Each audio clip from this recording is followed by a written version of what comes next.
Contract marriage भाग 3. अक्षयने तिला सोप्यांवरून खाली ओढले आणि तिचे गाल चिमटीत धरून तिला सांगितले, हे बघ, हे घर माझं आहे आणि इथं मी जे बोलेल ना तेच होईल. मुकाट्याने पेपरवर सही करायची आणि इथं खाली चटई टाकून गप्प झोपायचं. कळालं ना तुला?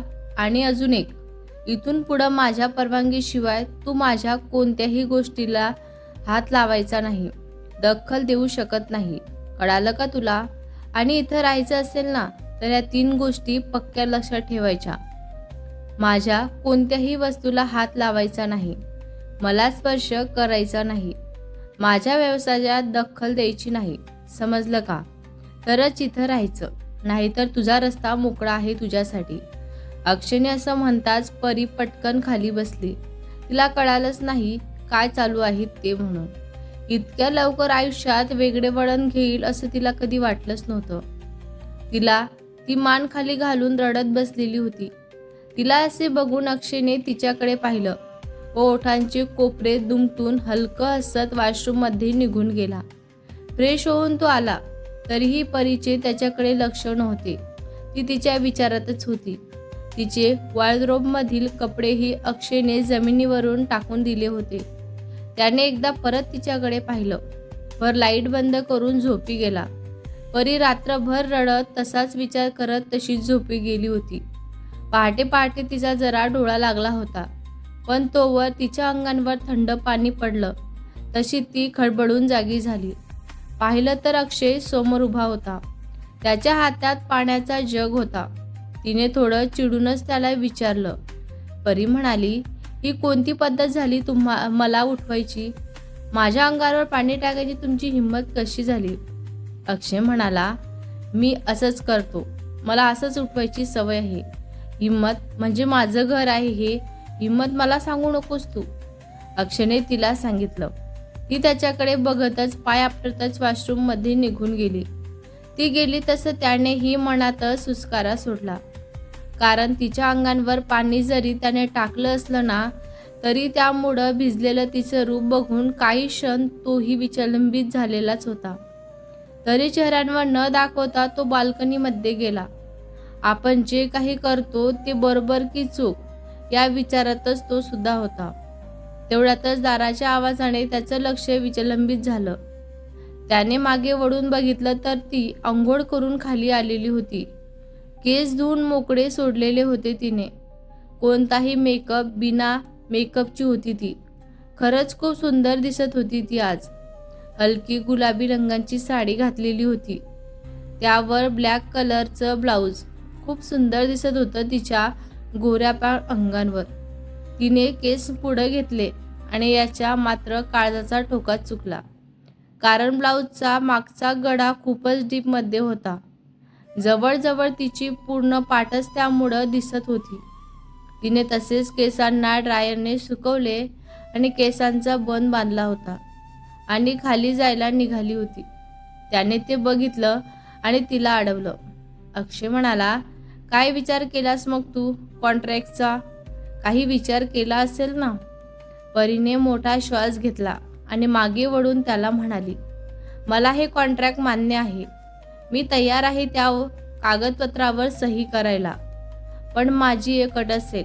तुम्हाला मान्य असेल तरच मी त्या पेपरवर साईन करेल. माझ्या घरी यातलं काहीही करता कामा नये. माझ्या आईवडिलांना कोणत्याही प्रकारचा त्रास व्हायला नको. अक्षय म्हणाला, ठीक आहे.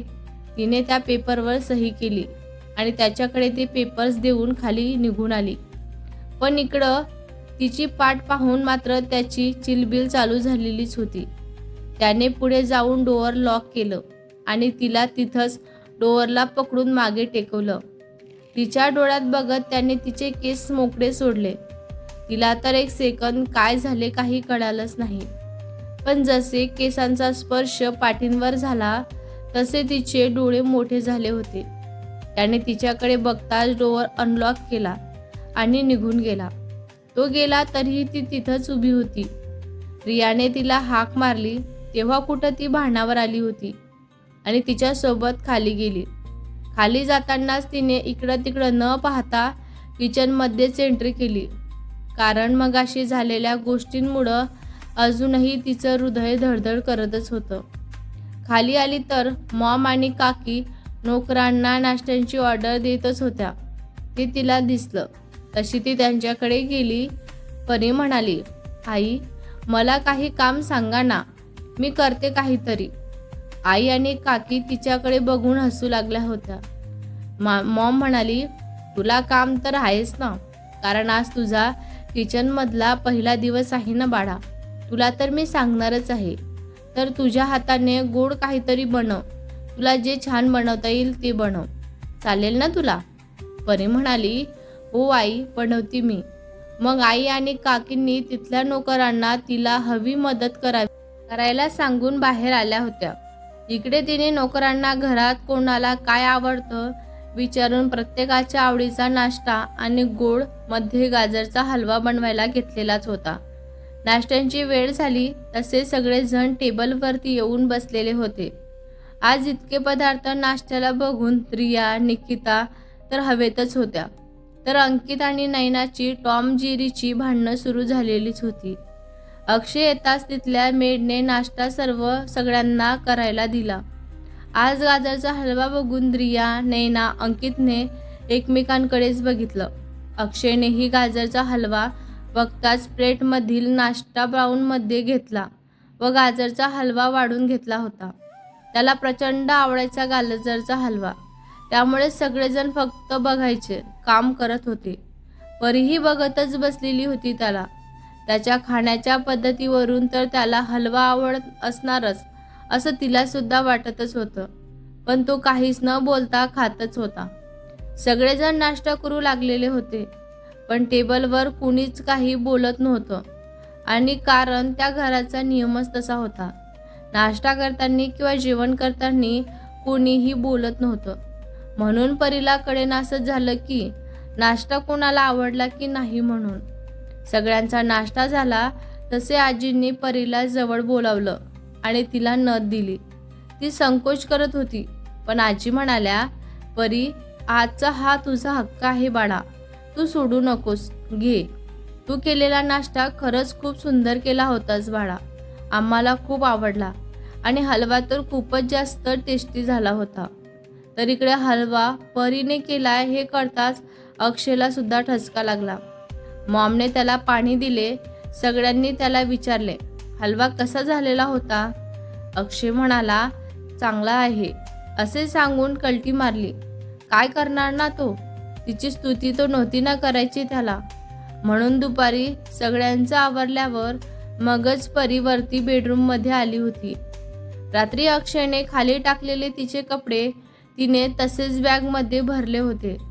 ते काढून तिने ते नीट घडी घातले आणि मगच पुन्हा बॅगमध्ये भरले आणि बाहेर गॅलरीमध्ये बाल्कनीमध्ये येऊन बसली होती.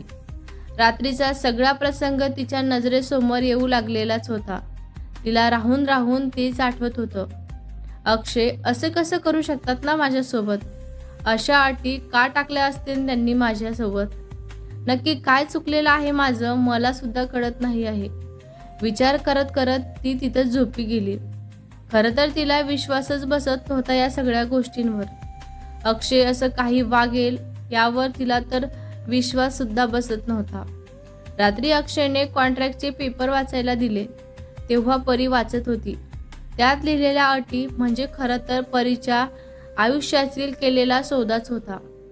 अक्षयने कॉन्ट्रॅक्टमध्ये परीचे शिक्षण तोवर सुरू करणार नाही जोवर त्याचा विश्वास तिच्यावर बसणार नाही. परीने घरी राहून त्यांच्या मोठ्या भावांच्या दोन्ही मुलींचा सांभाळ करायचा आहे. त्यांच्या बदल्यात अक्षयने तिला महिन्याला पगार देणार होता. या लग्नाचं गुपित हे कायम गुपितच राहणार होते, कारण तसंही लग्न दोघांपैकी कोणालाही मान्य नव्हतं. परीने तिचा स्वतःचा खर्च तिला दिल्या जाणाऱ्या पगारातूनच करायचा होता. कोणत्याही प्रकारे बायकोंचा हक्क गाजवायचा नाही. घरातील मोठ्याने जर कोणती गोष्ट तिला दिली तर तिने ती घ्यायची नाही, पण घेतली तर त्याचे पैसे तिच्या पगारातून कट केल्या जाईल. तिला बाहेर कुठेही नोकरी करताना अक्षय दामोदरचे नाव लावता येणार नाही. तिने तिचं लग्न समाजांपासून लपवून ठेवले पाहिजे. अन्यथा तिचे घरून बाहेर निघणे बंद केले जाईल. आणि जर कोणी घरचे तिच्या शिक्षणासाठी विचारतील तर तिला जमणार नाही हे तिनं सांगावं सगळ्यांना. अशा अटी वाचूनच परीचे डोके गरगरत होते. तिला काही कळत नव्हतं काय करायचं ते म्हणून. तिने सही न करण्याचा विचार केला. पण इथून ती परत गावीही जाऊ शकणार नव्हती. कारण असं पण तिथली सगळी परिस्थिती तिच्या डोळ्यांसमोरच होती ना. आणि तिथं तिला कुणी नीट राहू पण दिले नसते. वडिलांनाही सुद्धा तिचा धक्का बसला असता. या सगळ्यांचा विचार करून तिने त्या पेपरवर सही करायचा विचार घेतला. म्हणून तिने ते पेपर घेतले आणि त्याच्यावर सही करून तसेच टेबलवरती ठेवले आणि बाल्कनीमध्ये जाऊन बसली होती. बाल्कनीमधल्या शांत आणि थंड वातावरणात तिला झोप केव्हा लागली हेही सुद्धा तिला समजलं नाही. संध्याकाळी 6 वाजता नैना राजवीला घेऊन वरती आली होती. तेव्हा ती उठली. मग राजवी, रिया, नैना यांच्यासोबत थोडा वेळ तिने घालवला आणि संध्याकाळच्या जेवणाच्या तयारीला लागली होती. परीने संध्याकाळी पनीरची भाजी, भेंडी फ्राय आणि जिरा राईस बनवायला घेतला होता. बटर रोटीही सोबत ठेवलेलीच होती तिने. पनीर आणि भेंडीचा स्मेल सगळ्या घरात पसरलेला होता.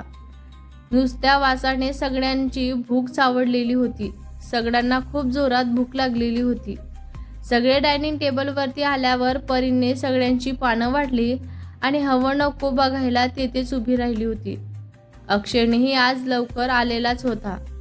कारण पेपर्सबद्दल तिच्याशी बोलून फायनल डिसिजन घ्यायचा होता त्याला. म्हणून तो सुद्धा लवकर आलेला होता.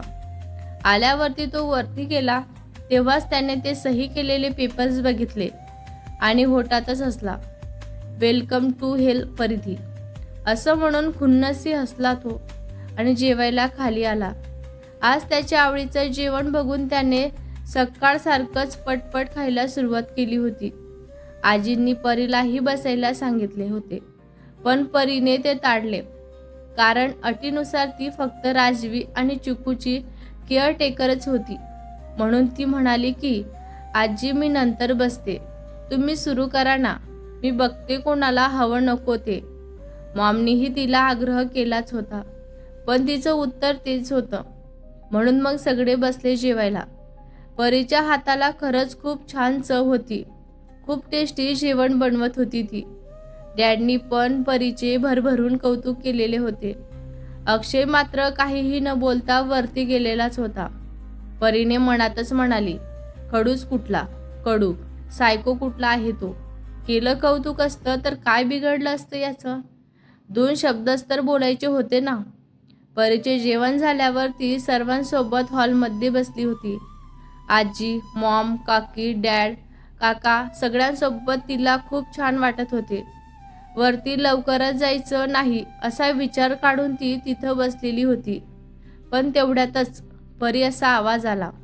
आवाज ऐकूनच परी दचकली आणि तिच्या हातातूनच चमचा खाली पडला. सगळ्यांनीच आवाज आला त्या दिशेकडे बघितलं तर अक्षयने परीला हाक मारलेली होती. आजींनी परीकडे बघून तिला म्हणाल्या, जा बाळा, तो काय म्हणतोय ते बघ. काहीतरी हवं असेल त्याला किंवा काहीतरी सापडत नसेल त्याला. तो असंच ओरडून बोलणार नाही तुला. जा तू त्याला काय आहे ते दे. परीने एकदा आजीकडे बघितलं आणि वरती जाऊ लागली. आता काय चुकलं माझं असा विचार करतच ती रूमच्या बाहेर आली. आत जाऊ की नको म्हणून ती बाहेरच उभी राहिली होती. ती अजूनही आत आली नाही म्हणून अक्षयने तिला जोरात रूममध्ये ओढलं होतं. पण जसं त्याने तिला आत ओढलं तसं ती त्याच्या भारदस्त छातीवर जाऊन आदळली होती. त्याच्या बॉडी वॉशचा वास खूप सुंदर येत होता. त्यात तो शर्टलेस. केसातून टपकणारे पाणी बघून परीने एक आवळा गिळला. त्याची थोडीशी निळी झाग असलेल्या डोळ्यात काही क्षण परीही हरवलेलीच होती. तिला आपल्यात हरवलेलं बघून अक्षय मात्र गालातच हसत होता. पण लगेच भानावर येत त्याने तिला रूममध्ये ओढून घेतले होते. ती खूपच घाबरलेली होती. आता हा काय करेल म्हणून तिला सुद्धा भीती वाटत होती. त्याने एक लेटर दिले तिला आणि सांगितले, या कंपनीमध्ये दुपारी 2 वाजता जायचं आणि माझं नाव न वापरता इंटरव्ह्यू देऊन यायचं तू. कळालं का तुला? अजून एक, कुठेही जाताना या घरातील वाहनांचा वापर तू करायचा नाही. तू रिक्षानं जायचं. परीने त्याच्या डोळ्यात डोळे घालून उत्तर दिले. होय सर, नक्कीच ना. मी तुमचं नाव तुमच्या घरातील कोणत्याही वाहनाला हात लावणार नाही आणि वापरणार सुद्धा नाही. मी नोकरी करेल आणि माझं शिक्षणही पूर्ण करेल मी. तिचं बोलणं ऐकून अक्षय खुन्नसी हसला आणि तिला म्हणाला, यात पण एक अटच आहे मिस परिधी. ती अशी की माझ्या भावांच्या मुलांचा सांभाळ तुलाच करायचा आहे. तुझ्या लक्षात आहे ना? तेही त्यांच्या बाबतीत हलगर्जीपणा मला बिलकुल चालणार नाही. तरच तुला ही नोकरी करता येईल. परीने फक्त ठीक आहे सांगितलं आणि आवरायला खाली निघून आली. खाली जाताना सोप्यांवर आजी बसलेल्याच होत्या. त्यांना तिथे जाऊनही खबर सांगितली तिने. त्यांनीही तिला यासाठी परवानगी सुद्धा दिली. परीचे आयुष्य आता आणखीन एका वळणावर चालत चाललेलं होतं, ज्याची तिला खबरच नव्हती. दुसऱ्या दिवशी परी 5 वाजताच उठली होती, कारण तिला आज दुपारी इंटरव्ह्यूला जायचं होतं. त्यामुळे लवकर कामं आवरून जावं असं तिला वाटत होतं. तिने आंघोळ वगैरे आवरून देवाची पूजा केली आणि किचनमध्ये नाश्त्याची तयारी करू लागली होती. कारण आज तिला इंटरव्ह्यूसाठी जायचं होतं ना, त्याची तयारीही करायची होतीच तिला. राजवी, चिकू उठल्यावर त्यांचं सुद्धा आवरायचं होतं तिला. तिने त्यांना खाली आणलं आणि नाश्ता भरू लागली होती. त्या दोघीही खूप खुश होत्या आज. त्या तिघींना असं हसत खेळत बघून सगळ्या घरच्यांच्या डोळ्यात पाणी आलेलं होतं. कारण राजवी आणि चिकू फक्त अक्षयचे ऐकत होते फक्त. तो नसेल तर त्या दोघीही कोणाचं ऐकत नव्हत्या. कोणाच्या हातून जेवणसुद्धा करायच्या नाहीत. पण आज परीच्या मायेने आणि प्रेमाने त्यांना अक्षयची आठवणही आलेली नव्हती. अक्षय खाली आला तेव्हा राजवी, चिकूचा नाश्ता झालेलाच होता आणि परीने खेळणी देऊन त्यांना हॉलमध्ये बसवलेलं होतं. परी आणि अक्षयचा नाश्ता करत असताना चिकू खेळता खेळता पडली. तशी पटकन परी चेअरवरून उठून चिकूला जवळ घेऊन बसलेली होती. तिची ही कृती इतकी फास्ट झाली होती की कुणाला त्याचं काहीच कळालं नाही. चिकूला जवळ घेत परीने मायेने गोंजारलं. त्यामुळे पटकन चिकू शांत झाली होती. हे सगळं बघून सगळ्यांनाही बरं वाटलं होतं. सगळ्यांनी नाश्ता केला आणि आपापल्या कामाला निघून गेले होते. अक्षयही ऑफिसला निघून गेलेलाच होता. परीने सगळ्यांचे टिफिन पॅक करून ड्रायव्हरजवळ पाठवून दिलेले होते आणि आजीला सांगून ती सुद्धा इंटरव्ह्यूसाठी निघून गेली होती. भेटूया पुढच्या भागात. हा भाग तुम्हाला कसा वाटला कमेंट करून नक्की सांगा. व्हिडिओ आवडला असल्यास लाईक करा, शेअर करा. नवीन असाल तर चॅनलला सबस्क्राईब करा. धन्यवाद.